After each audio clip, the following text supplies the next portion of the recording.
All right, welcome back to the Onebar and Lupagus show. I'm Onebar with Lupagus, and the Vikings are 1-0. Let's go. We're talking 5 winners. 5 winners. 5 winners. And if you want to be a winner, maybe go over to Boozy Jerky, who is sponsoring this video, and get yourself some delicious jerky. Yeah, Boozy Jerky, they're going to be sponsoring the winners show all damn year. We're going to be doing 2 giveaways a month, $25 to go over to boozyjerky.com and spend that. It is fantastic. Handcrafted jerky made with craft beer. Your perfect pairing with your adult beverage. They got monthly subscriptions. You can mix and match. They got bundles, wide variety of flavors. And I got to be honest, they got this new habanero flavor that looks absolutely to die for. We're going to check that out. We're going to be eating some of that stuff on the show. My mouth is watering just like the Vikings defense mouths were watering when they saw Daniel Jones step on the field today. Yeah, we're going to talk winners in the comments. Let us know who your winner of the game was. But first, just check these. I mean, Boozy Jerky. Look at that. Mango habanero. That's a hell of a mix. Garlicky pilsner. That sounds delicious. Yeah, they all look good. I'm not going to blow smoke up your butt. So boozyjerky.com. All right, winners. Let's start out with an easy one. Let's go with the Ginker. Andrew Van Ginkel making his Vikings debut. Sack, interception, touchdown, constant ruckus. Yeah, I mean, again, this defense was fantastic from top to bottom. You're looking for a star of that defense. It was the Ginker today. The interception he made, like, how did he have the instincts to knock it and then bobble it and catch it and boom, in the end zone? It was fantastic. Again, we talk a lot about Jonathan Grenard, Dallas Turner, and Ginker was always in the mix. Today, it was his day, and he stood out. And he shone very, very brightly. Even before that interception and touchdown, the dude was already in the running. That's how good he was, even with the sack. I mean, he was all over the place, looked the part. So Andrew Van Ginkel. Let's stay on the defense side of the ball. We got to go with Patrick Jones. 2 sacks. That's an easy one. Yeah, it is easy. When you get 2 sacks in a game, you're going to be stud of the game. He also had 4 tackles. The one he missed the initial hit, he was like no one blocked him. He just shot at Daniel Jones. No respect. Jones shook it off, and then Jones, again, Jones against Jones, but Jones the second chased him down and got him. And for a guy who was like, are they going to trade him? Are they going to keep him? Is he a bubble player? 2 sacks in your first game of the Vikings. This dude's going to make himself some money this year. Yeah, and he appears to be a pretty good sized part of this defense. This isn't just a dude that's going to be buried on the depth chart. Also, remember, we're doing a Fran Tarkenton jersey giveaway. We're going to be doing it tomorrow. You have to like the video, subscribe to the channel, and comment the Vikings record prediction down in the comments, and you'll be in the running for a Tarkenton jersey. Patrick Jones. Let's go to. All right, let's just stick on the defense. Harrison Phillips. Underrated. I was super impressed with Harrison Phillips today. I thought he was a force inside, stuffing the run. But also he had the sack. He knocked down a pass. The dude was just he was a beast. Like, you want someone from that D line to step up, and I think they all did in their own way. Jonathan Bullard had a flash play. Jerry Tilley should have sacked, but he was held in that one. But Harrison Phillips, over all those 3, was the most consistent, and I thought he balled out today. You know what sucks about having such a dominant game and everybody playing so good? It's like we can only pick 5. Like I could easily pick 12 winners of this game. Yeah. Like Dallas Turner's not on this list. Dallas Turner, rookie, gets a sack and was out there making plays. Harrison Smith isn't on this list. Gets an interception.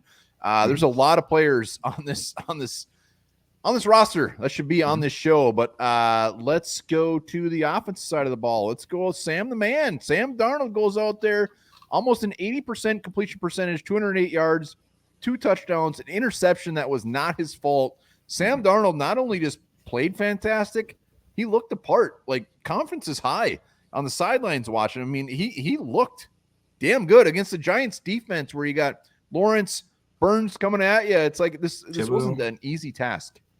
It was not. And what was the common theme? What was the common theme in our post-game show? He looked like Kirk Cousins at a quarter of the price. And 113.2 quarterback rating. I mean, he was held his own. He was perfect like the first half. He did not have an incompletion. And, there were some issues later with a couple of delayed games that we had used timeouts on. But I don't know if that was his fault or not. He was toying with them. Interception was not his fault. He escaped pressures at time. Wasn't afraid to throw the ball down the field. And that throw at Justin Jefferson where he just dropped it in the bucket between 2 defenders was absolutely beautiful.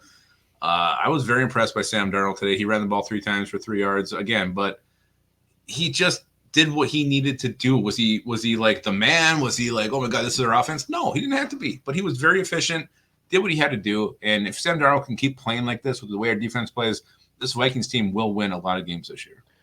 He did what he had to do, but also kind of a level up. Like, he wasn't just a game manager. He was slinging that thing. So he did very well. So Sam Darnold, hats off to him, and hats off to another brand new Viking on this offensive side of the ball, Aaron Jones, former Packer fans watching this. You must be like disgusted, upset, angry, because he just ripped the shit out of those Giants, and he only had 14 carries. Well, and I think, especially the first half, like there wasn't a ton of push from the O-line. So a lot of the yards he got, especially his touchdown run, that was him creating that on his own. When you're like a dynamic back like Aaron Jones, we didn't have this last year. We didn't have a stud running back. We had Alexander Madison. What a difference it is to have an Aaron Jones, a guy who can make yards happen when they aren't there. 14 for 94, a touchdown, long of 19, 6.7 yards an average carry. Also caught himself a couple balls for 15 yards.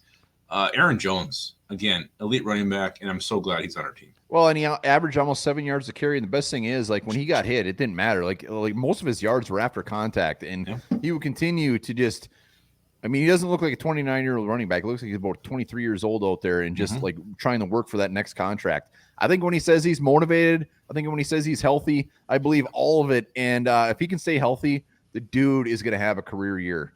And Packers fans just have to sit back and soak it in. Soak it in, suck it. Soak it in, just like you can soak in some of that boozy jerky. Yes. Plenty of flavors, boozyjerky.com. We're also going to be having a promo code where you're going to get 30% off any of your purchases. So boozy jerky, once again, look at this, just bourbon jerky. Yummy. That looks so good. I want to eat it all right now. Yummy to tell me. All right, we do have one final kind of just honorable mention. Yeah. Really should be the top one, and that's Brian Flores. Brian Flores. We can't do a winners episode with not mentioning him. Yeah, I mean, the stuff he was doing was nutty out there. I mean, the formations, the confusion he was causing for Daniel Jones, the pressure that was constant throughout this entire game. Again, I said going to this thing, if we lose this and we lose this game because we're allowing Daniel Jones to throw the ball, whatever, look good against us, then we are in serious trouble. That didn't happen. That was a thought that never should have crossed my mind because Brian Flores schemed the shit out of this game. He knows what he has and the way he uses what he has, the talent. He puts them in places to succeed, and I cannot wait to see what he dials up for every single team we face this year. Yeah, it was absolutely glorious. So Brian Flores, thank you, sir. Those are our winners of the game. You be a winner. Get over to boozyjerky.com, snap some up, and also remember, like, subscribe, and comment the prediction for the season to be a Fran Tarkenton jersey owner, potentially. Hell yeah. And also remember this, the Swiss cake roll origin goes all the way back to 1840.